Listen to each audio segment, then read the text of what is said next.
नमस्कार दोस्तों, जय हिंद, वंदे मातरम। राजेंद्र सिंह राठौड़ और राहुल कस्वा को इस लोकसभा चुनाव और विधानसभा में चुनाव में दोनों को बराबर हुआ नुकसान। दोनों ही एक बड़े पद से रहे वंचित। दोनों की अनबन के कारण खुद को कर लिया दोनों ने नुकसान। आइए दोस्तों, हम आपको बताते हैं। अगर आप राहुल कस्वा और राजेंद्र सिंह राठौड़ के फैन हैं तो वीडियो को लाइक जरूर करना।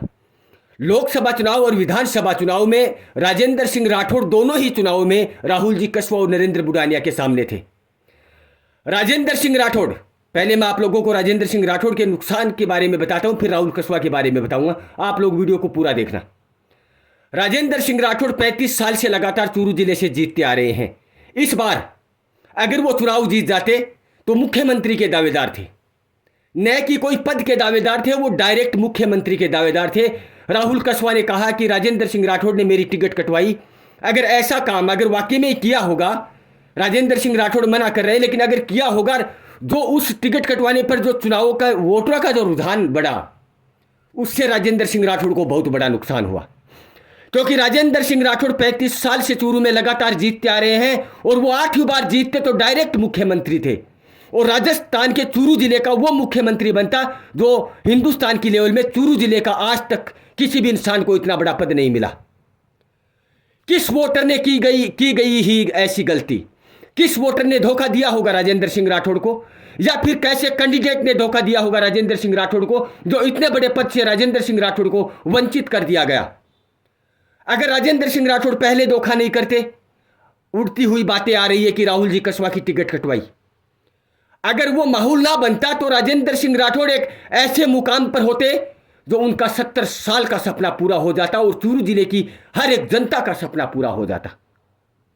राहुल कस्वा ने कांग्रेस पार्टी ज्वाइन कर ली बीजेपी छोड़कर, लेकिन राजेंद्र सिंह राठौड़ से भी बड़ा नुकसान हुआ है राहुल जी कस्वा को, क्योंकि 35-40 साल से वो और उनका परिवार हमेशा बीजेपी पार्टी से जीतते आ रहे हैं। अगर वो बीजेपी पार्टी नहीं छोड़ते और अगर बीजेपी पार्टी में मौजूद रहते, चुनाव तो जीतना तय था।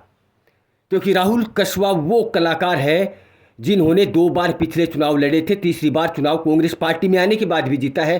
अगर वो सिर्फ बीजेपी पार्टी में रहते तो राहुल जी कस्वा चुनाव जीतते, ये तय है। आप लोग कमेंट बॉक्स में बताइए ये बात सत्य है या नहीं। दूसरी बात, अगर राहुल कस्वा अपनी जगह पर रहकर चुनाव लड़ते, अगर चुनाव जीत जाते तो वो बीजेपी पार्टी की तरफ से बहुत बड़े पद पर बैठते राहुल जी कस्वा, क्योंकि वो शासन रह चुके हैं, न कि विधायक। शासन रह चुके हैं और शासन 3 बार जीतने के बाद बहुत बड़े पद पर चले जाते हैं। और क्योंकि उनके पूरे परिवार ने 50 साल दिए हैं बीजेपी पार्टी को। और राहुल कस्वा एक इंटेलिजेंट बच्चा है, इंटेलिजेंट नेता है, वो बहुत बड़े पद पर जा सकता था। राजेंद्र सिंह राठौड़ को मुख्यमंत्री का नुकसान हुआ और राहुल जी कस्वा को बहुत बड़े पद का नुकसान हुआ। अगर दोनों एक जगह रहते तो आज वो दोनों बहुत बड़े मुकाम पर होते और चूरू जिले का नाम पूरे हिंदुस्तान के हर एक गांव में गूंजता।